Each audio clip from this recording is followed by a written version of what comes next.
కట్టె పైన నడక నేర్చుకున్నానని,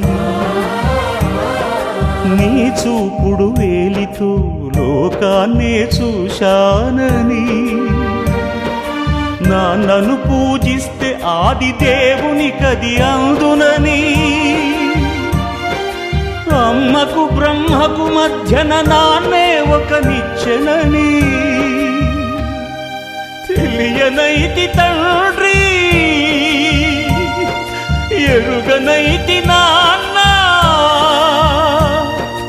నాన్నంటే నడిచే దేవాలయమని మరచితిని, ఆత్మజ్యోతి చేతుల ఆర్పివేసుకుంటిని.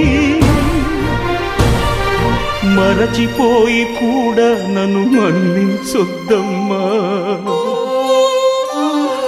కలనైనా నన్ను కరుణించొద్దు.